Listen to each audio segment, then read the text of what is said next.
Hey guys, welcome back to another video. So இன்றைக்கி வந்து பார்த்திங்கன்னா 10,770 கிட்ட ப்ராஃபிட் பண்ணியிருக்கோம். இன்றைக்கி வந்து ப்ரோக்கரேஜ் டாக்ஸஸ் வந்து பார்த்திங்கன்னா ஆல்மோஸ்ட் 700 கிட்ட வந்துடுச்சு. இட் வாஸ் குவைட் இன்ட்ரெஸ்டிங் டேன்னே சொல்லலாம்.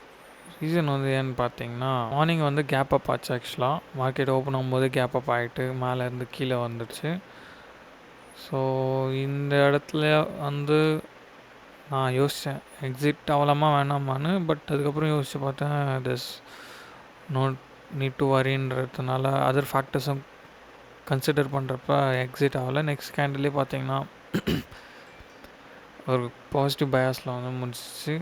ஸோ அதுக்கப்புறம் மார்க்கெட்டு நிற்காம மேலே பாசிட்டிவ்லேயே தான் போய் முடிஞ்சிருந்துச்சு. ஸோ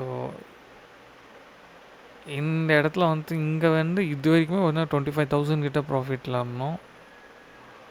ஸோ இது வரைக்கும் கூட பார்த்திங்கன்னா ஒரு 25,000 கிட்ட ப்ராஃபிட்டில் தான் இருந்துச்சு. அதுக்கப்புறம் ஒரு ஃபால் திரும்ப மேலே கொஞ்சம் கொஞ்சமாக போய் இந்த இடத்துல க்ளோஸ் ஆகிறப்போ பார்த்தீங்கன்னா 25,000 இருந்து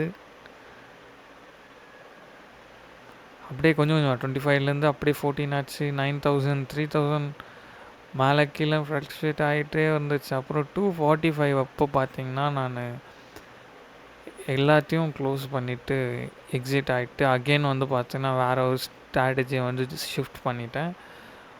ஸோ அப்படி ஷிஃப்ட் பண்ணவே தான் இந்த 10,000 கிட்ட ப்ராஃபிட் வந்துச்சு. ஷிஃப்ட் பண்ணாமல் க்ளோஸ் பண்ணியிருந்தேன்னா எனக்கு அந்த கெயின் எதுவுமே இருந்திருக்காது. ஸோ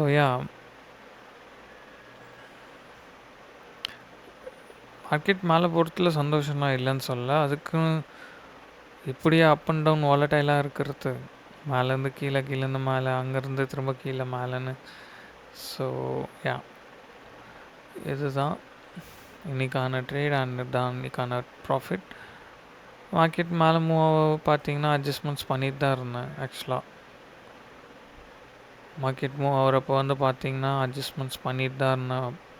பட் சர்டன் லெவல் மேலே இவ்வளோ தான் மேக்ஸிமம் ப்ராஃபிட் வந்து எடுக்க முடிஞ்சிச்சு. So so this update. So see you on the next video.